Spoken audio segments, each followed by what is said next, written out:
Hello again! We're going to be doing another episode of Candy Jack's Toy Box. I almost forgot what I'm calling my own show, so that's a great way to get things started. I'm a little less fancily dressed, a little more casual, less formal. Because, you know, just sometimes you gotta, you know what, let's just actually get into the toy review. This is what we're going to be looking at today. These are two 18-inch action figures from the movie Hellraiser.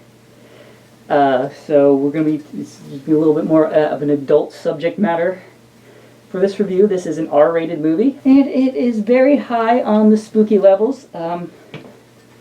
Personally, this is actually one of my top tier, all-time favorite horror movies. They very well, it's different. There's Hellraiser and then Hellbound, Hellraiser 2. Definitely check those out. Those are a must if you're into horror movies. And if you're really into what you see, then maybe check out the other sequels. There's a whole bunch, but they do gradually go down in quality. There's also a book version, actually, called The Hellbound Heart that came first, written by Clive Barker, and then Clive Barker came back to write and direct the movie version. I don't know if you can tell just by looking at these things, but Clive Barker's imagination is pretty out there. It's very bizarre. These are basically demons that kind of get like a pleasure out of pain, which is why they have hooks and pins and things. It's kind of messed up, but oh my goodness. Anyway, let's talk about the action figures themselves. That's kind of what we're here for. These are made by NECA, or is it NECA? I've always pronounced it NECA, but some people say NECA. I'm not really sure which one it's supposed to be. So these are made by NECA, and I believe it was 2004. Yeah, this one says 2004. I think they were made the same year.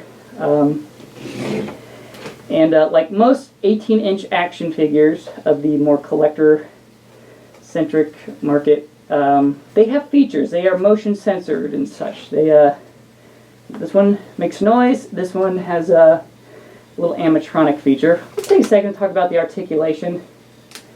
Like I said, these were from 2004, and action figures from that era, like collector action figures, generally they weren't very articulated. In fact, this would be like a very articulated collector action figure for the time. The action figures made by McFarlane at the time were those are basically just statues with a few posable joints. So yeah, not a lot of articulation. It's mainly just meant to look cool. This one comes with this little hook thing, and supposed to be another hook on this end, but it broke off. That's just how it came. I got this one off eBay, so I kind of got a good deal on it because it's in slightly rough condition. So this one is nicknamed the Chatterer.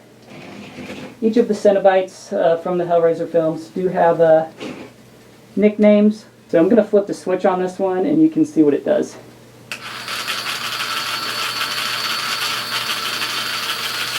So yeah, he'll just kind of do that for a bit. And then he stops, and I think, yep, it'll go again. So it's a motion activated sound or movement, I believe, will set it off. And that's just kind of something that he does in the movie. He's constantly chattering his teeth, which is where the nickname the Chatterer comes from. Then we have this one, this is kind of like the main Cenobite from the film series. He's been in every single movie.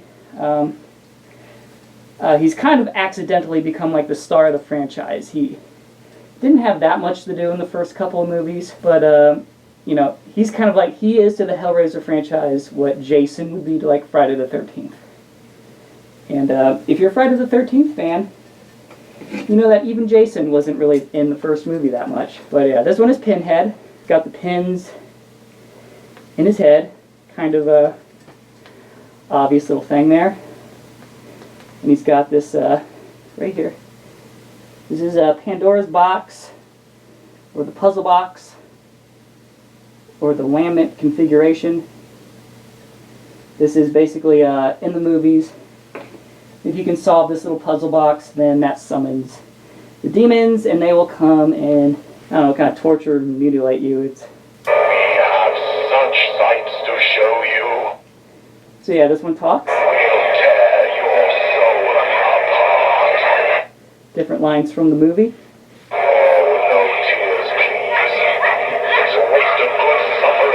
He's got little tools here. Again, not very articulated. Not very articulated, but very detailed looking. Kind of a quick look at these, again, from 2004 by NECA, whatever it is. These are their 18-inch Hellraiser action figures. You can find these on eBay sometimes, but they're kind of pricey. I've seen the Chatterer one go for around like $200, I think. Which I would never pay that much for an action figure, to be honest, no matter how cool it is.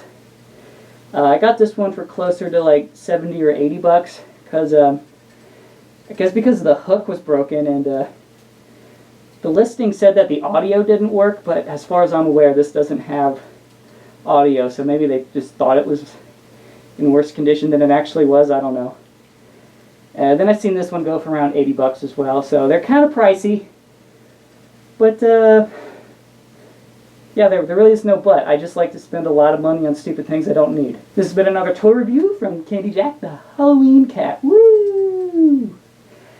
I'm not really good at ending videos,